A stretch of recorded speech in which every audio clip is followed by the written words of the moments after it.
Good evening. You're listening live to the Extreme Movie Show. I'm your host, Rob, broadcasting to you from the Extreme Studios in the Pine Hills Palace, just west of Orlando, Florida. I have the young 20-something who's in a hell of a lot of trouble tonight, Professor Pixel, also from Central Florida, and from the great Midwest, I have RDV.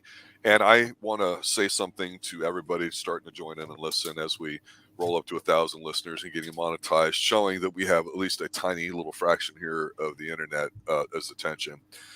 We did say last week, gentlemen, that we're going to be covering horror films. And so we picked one out, allegedly, with Christopher Lee in it, and his alleged last appearance of playing Dracula, called Dracula and Son. And that poor man. Yeah, I don't know if this is a paycheck movie for Christopher Lee, because sometimes you'll say, I'll watch anything no matter how shitty it is because this person can carry it. And I want to apologize to everybody out there because this, in my opinion, is a horrible movie. It's supposed to be a comedy. I want to apologize because you're wah. Here's whining because you didn't like the movie. I didn't like it, but here's the point. We're supposed two things. One, we're supposed to be doing horror. This is not a horror movie. It's supposed to be comedy. I knew that, and I accepted that going in.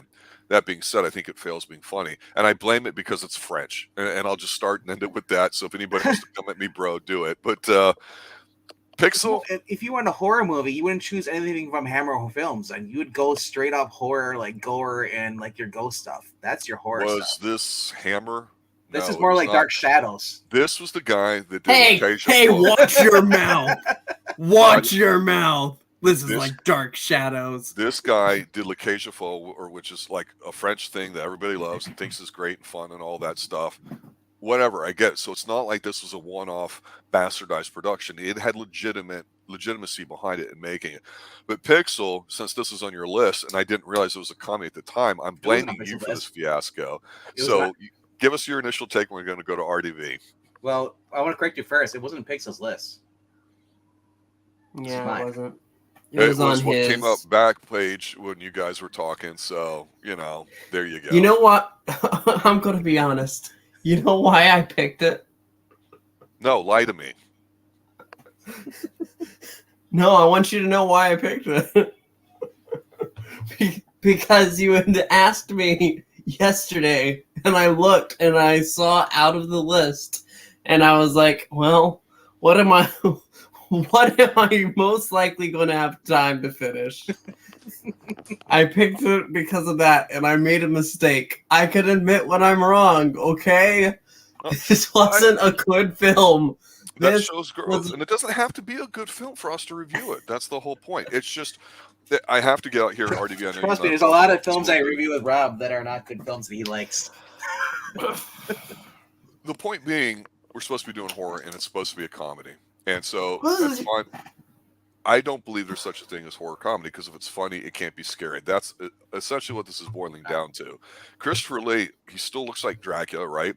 The set pieces look pretty good, but the problem with this is not even the guy that's his son and the stupid stuff that happens in here.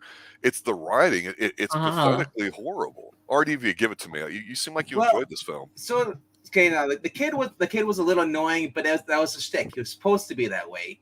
He was never taught how to actually go out and like murder people. He was bottle fed, since he was since he was a little vampire. I should say. Correct yourself, or let's be more detailed, because he's bottle fed blood at an early age, and we find out he's a little shit because the handmaiden that's watching him play hide and seek, she runs outside, he locks the door, so when the sun comes up, she evaporates, and he's chastising him. Yes. I laughed my ass off. A little kid doing that shit. It's like a Dennis the Menace movie, like a Disney movie. I was thinking Clifford or something, and I thought Martin Short could not save this movie, but it's like that kind of role, right? No, I had fun with it. There's humor in this, but it basically comes out the point that this is supposed to be your light humor, I guess, lighthearted humor movie of vampire. French humor, which I don't understand. If Dracula was in the modern day, was what 60s or 70s when this movie came out, 70s, and people people today, if they saw if Dracula was real, they'd fucking worship him. They're not afraid of him. I gotta admit, there were a couple things that made me chuckle. The one thing was him telling the actress that he was with on stage after you'd bitten her, and she's like, "Oh, I want attention," and it was already the morning. He's like, "I just want to sleep." Exactly. And he looks at the door, and he's like, "Why don't you put on some music and then we'll?" And she's like, "Oh yes." She steps out. Cha! Finally. Let me say the one positive thing about this movie was at the beginning. Of course, we see the setup with, they're trying to, we're not going to make it to town before dawn or before dark or whatever. Yeah. And then the wheel breaks on the stagecoach. And we see this setup with, the women being taken back and forth and the driver's, vampire and all that. So we find out, we see a few generations pass here of what's going on. And I did like the idea because they did do something different, but they did not explore it. They only did for purposes of having this bastardized son angle going on. Is he gets the hottie and you hear her moaning and they look and he's like, "Don't worry, I was very gentle," and it's Christopher Lee sort of way. And then you realize they're in his coffin and she's riding him to produce a son, and he goes into the big speech about producing a sire and living with me for eternity, and you're like, am I really seeing what I'm seeing? Yeah. And then she has a baby, right? And the things speed up a little bit to get the asshole little kid in modern day times. I'm like, and correct me if I'm wrong, but didn't he bite a sex doll in here too? Yeah, he did. Yes, he did. Yes, he's My gosh. I was like, oh, good God. Because modern day vampire going there, he's like, what the fuck is this? The blow up doll? Because there are people that are like that. Yeah, the weird stuff like that. What about the commies?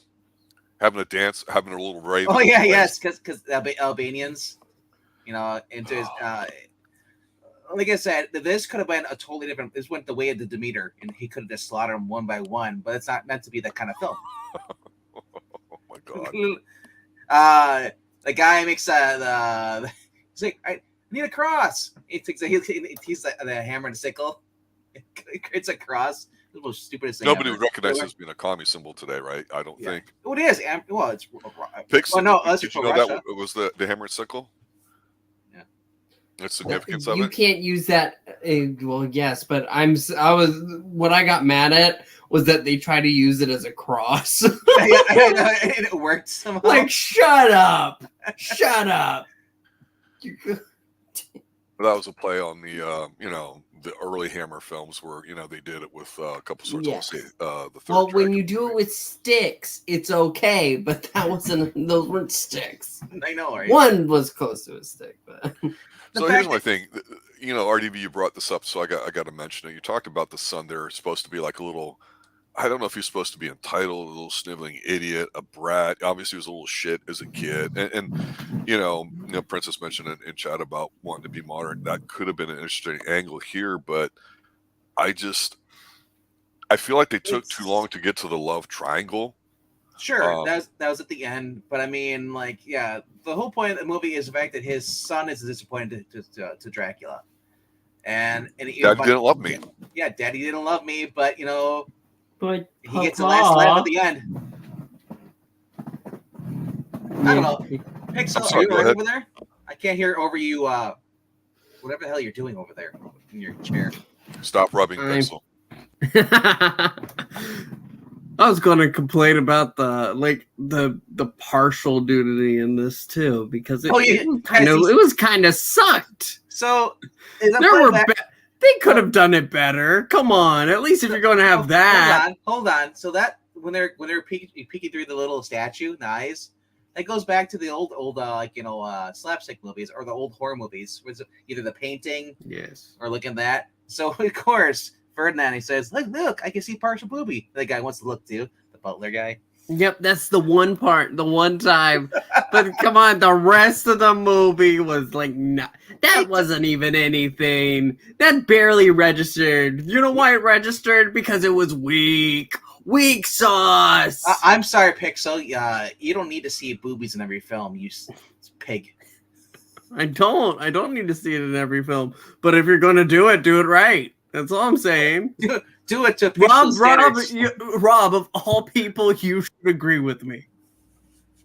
Well, everybody loves, nudity for nudity's sake, but it again comes down to, and I'm being serious when I say this, how does it make what's supposed to be happening better?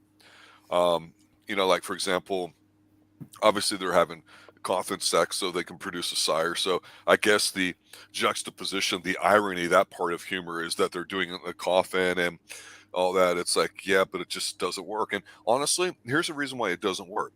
And it doesn't work because we all know Christopher Lee and how he is and how he was portrayed in the Hammer horror films. Tall, larger than life, a great baritone voice, menacing, a feral animal. And then again, I had mentioned before how Hammer films were really starting to go out of the way of not being able to modernize stuff in the 70s. And I even mentioned how there's one where they're in a disco. This is not that movie. This is just its own separate thing. That's why I go, is this a paycheck movie for him? Why did he agree to do this? Because he can pick and choose what he wants to do. That's his choice. But he's had this incredible body of work up to this point here that we cannot take him, even though he's acting like Dracula, being serious. It just doesn't work. We go, that's just not going to work. If it was just somebody else and not Christopher Lee, maybe some of this stuff might have been funny because to you guys' point, maybe if it was an ensemble group or they Monty Python did or they Benny Hill did or something, it might work if they really went over the fucking top. But you can't have Christopher Lee as an anchor in it because that's how it is. It just doesn't work. For me, and I disagree, it totally didn't work because he's surrounded by originally the villagers back in before they moved, the villagers knew who he was. A lot of people have been dumbed down throughout the years, societies, and obviously when they came across, it's a vampire, we're a living vampire, they didn't fear him because they didn't realize what a threat he was. He wasn't murdering them one by one. And then some of them maybe thought it was, he wasn't really a real live vampire. Maybe they thought it was actually an all act. They're method actors. So it did work for them. He was surrounded by idiots, and he's like, he wanted to go for the girl, so he went back. He's like, I'll go help her, and he bites her. Of course, it backfires on him because, this is. She turns out to be clingy, and he's used to being single, and so she would. The way you described that was the only entertaining thing about the movie. He's just being single. That's true though, because it doesn't make sense. Why does he want a sire? So I don't get it. So, like you said, they said in the movie, when you bite you, doesn't mean that you're automatically sired, regardless if they don't drain you for blood. That's what happened to when. The guy's Ferdinand's mother came to go visit. Came back. She comes across the guy and she bites him, but she didn't kill him all the way. He comes back and comes like entranced inside to her. So obviously, I guess they're trying to set up that in the sense. So what? So Pixel. When you bite, I'm not talking about that. No, he was asking about siring. Why would he not sire? It's like he doesn't have a choice in that. It's like an infection. And a zombie, a Walking Dead one wasn't Rob just talking about wanting a sire, a son? Is that what you meant? Oh, I meant talking about that. Okay. Yeah, because here's the thing. It was an interesting idea, him trying to have a son, but why? I don't get it. And, no. Probably because he wanted to pass on his bloodline because in case because he gets lonely. I guess. That's all I can think. It's the same reason that Bram in other Dracula movies he had 3 different brides. He gets bored. So that's I was surprised they went with the fact that the kid survived and the mother didn't just immediately die from childbirth. Yeah, it was. Like I said, it was never meant to be a serious vampire movie. It was meant to be more a spoof. And these were the type of movies that they're putting out towards the end. Yeah, his career. Yeah, they made mistakes like me. Well, no, because honestly, Christopher Lee is in another movie like this. Along with what's his name? Your Missourian guy, Vincent Price, and Peter Cushing. And it's a comedy movie, British comedy with horror stuff. Yeah, it's just Christopher Lee would still go on to do other things and kind of go back to the more serious role. But again, we talk like British humor has its own certain thing to it, which can work a lot, but doesn't always. And then, again, French humor is more of exactly what you're describing here, which I've never found really to be funny or cute. It's just kind of like stupid. I prefer a different kind of humor. It's like that Leslie Nielsen movie, The Vampire. Well, I was just getting ready to bring that up. Dead and Loving It. But see, here's the thing with that that's different. That is a Mel Brooks film. So it has Mel Brooks gags in it. So there's going to be Jew jokes. There's going to be other types of jokes that he would even say now, while he's, I think in his early 90s, my goodness, that you couldn't do that today because people would be offended, right? And yes, Leslie Nielsen is doing it, and so it's supposed to be that way, but he knows what he's doing with that. So it's a Mel Brooks film that has, you know, whatever's going on with vampires and all as the background. It's not, you know, it's different than what this film is, which, you know, again, if you're going to be a certain way, do it 100%. And the reason why I say I don't think it worked in terms of being a comedy, even though I don't like this type of comedy, is the beginning almost seemed like it was a little bit serious, right? The first 10, 15 minutes when we meet these people and get hooked, and then we get the, we're going to have a son and have sex, and that goes on for a few minutes, the whole thing, and having a kid, and then it speeds up a couple generations in. You're already in through the first act. Sure. And it's not really, like I said, till sometime there towards the second or third where it gets to the point of the movie where it's the love triangle. And so the rest of it just kind of exploring supposedly social stuff that's going on at the time that was just kind of goofy. And I wouldn't deny there's a lot of people trying to copy Mel Brooks' art comedy. There's, you know, this is one of them. It was a dime a dozen. It's not better than all the other ones. It's just a cookie cutter film. But the fact that you had Christopher Lee in here was the star attraction. Now imagine he liked the role, because he wouldn't, if he didn't like it, he wouldn't have taken it for how many money if he was that kind of actor. So have you ever had a cookie that you put something like a Hershey Kiss or a Rolo into it? Fuck no, that's disgusting. Okay, well, okay. That when I was a kid, that's what when you were a kid, we made like yesterday? Christmas. Like yesterday? But I'm following you. So my point is, the cookie gets burnt at the bottom, but the chocolate is still good, right? Christopher Lee is Christopher Lee. He's going to be great. But the rest of this film was garbage. It was a burnt cookie. Every bite is ruined because you're living through it. Wow, but yet you love gore. Gore can be effective if done right. Gore can be fun. Gore, and gore can be comedy too, which, you know, unfortunately people, I think, stoop to it.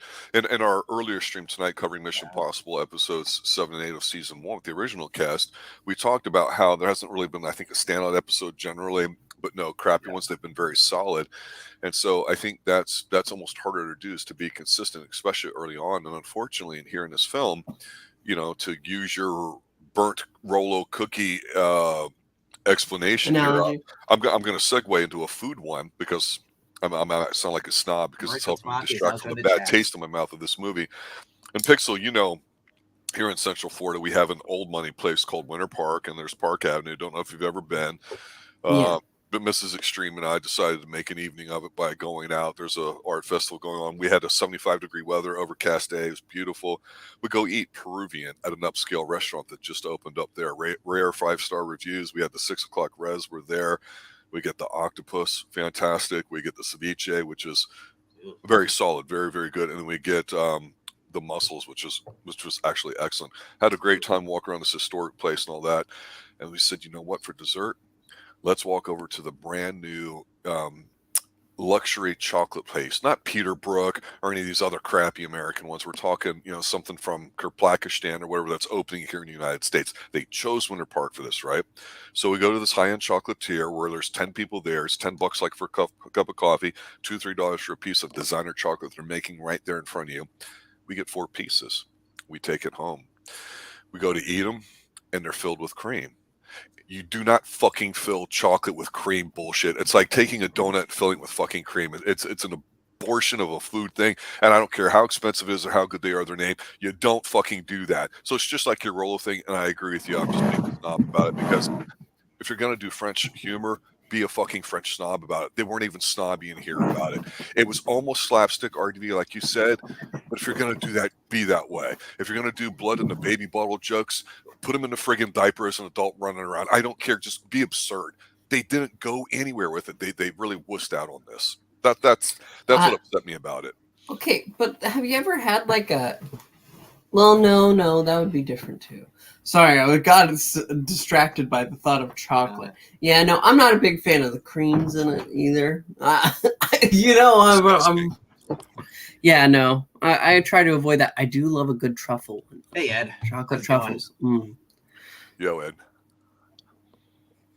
Yeah, I could have used an edible Ed Brewer example of something to make this movie palatable, because it certainly wasn't. Hold on, I think I got some clips for you guys around here somewhere.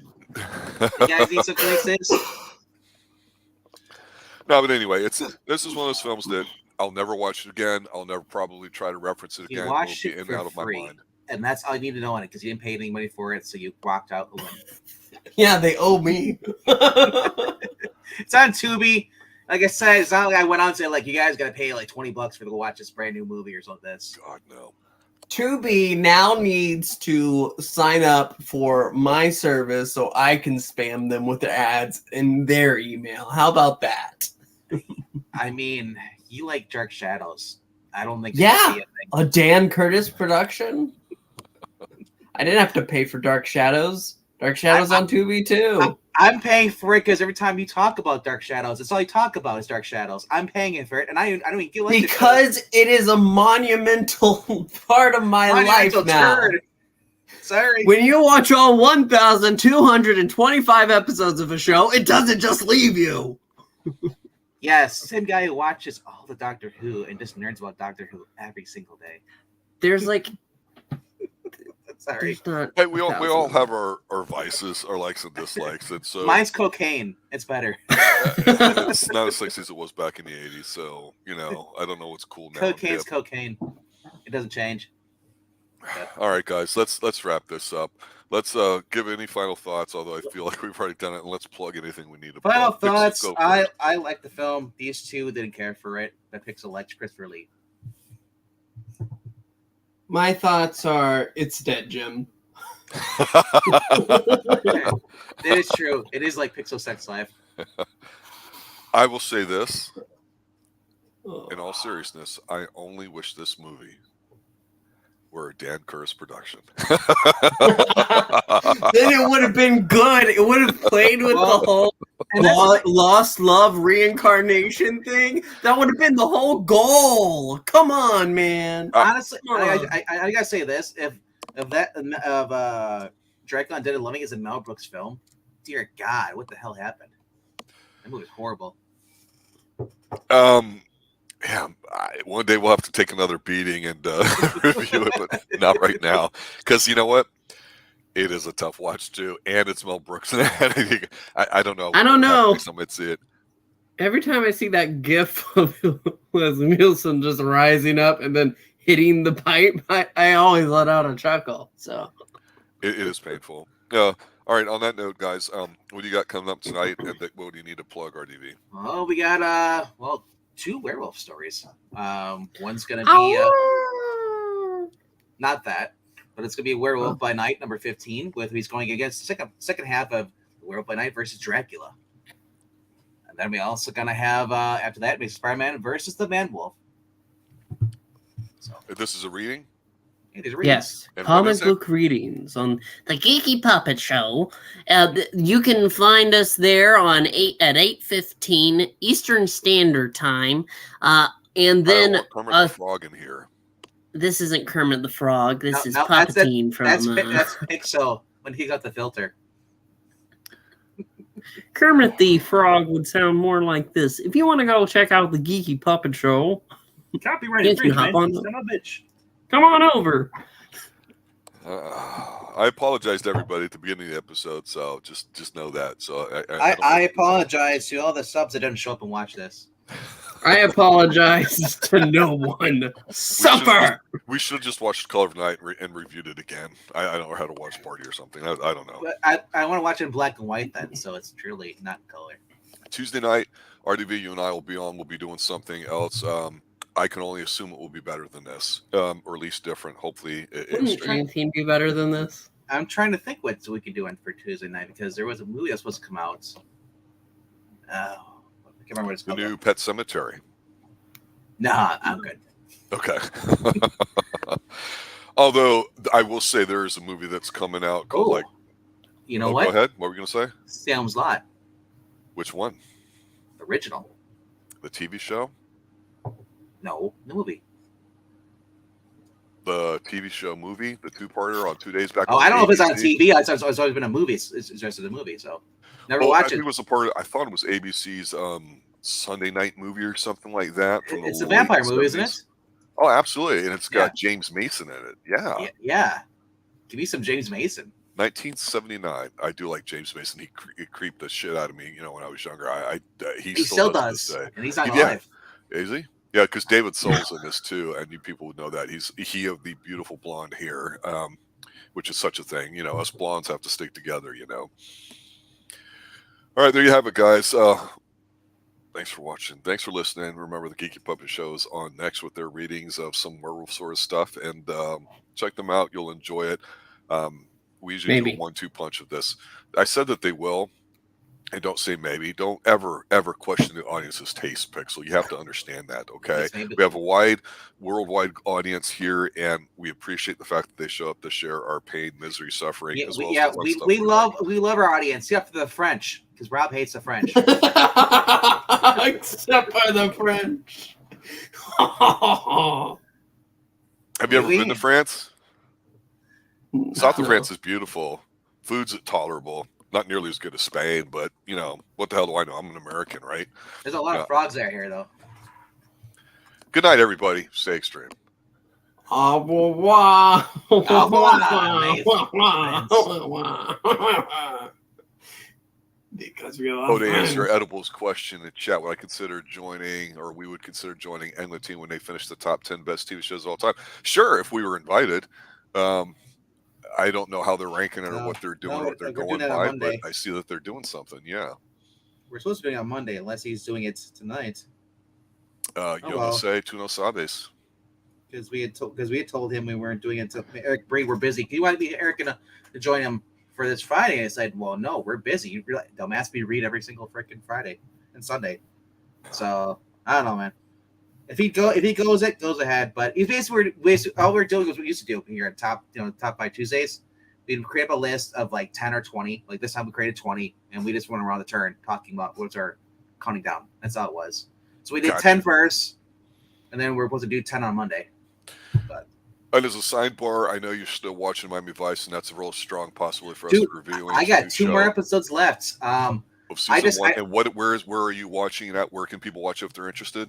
It's on Tubi, and I just watched Sully die. He's dead, Jim. So, and Eli also was on there. It was Elias Morales, Deathstroke from Titans. You're going to see everybody, bro. I'm telling you. Oh my God, there's so many people there. Wait till you see the Electra 2 break-in dancers on that. I won't recognize. I've never watched the movies. I won't recognize.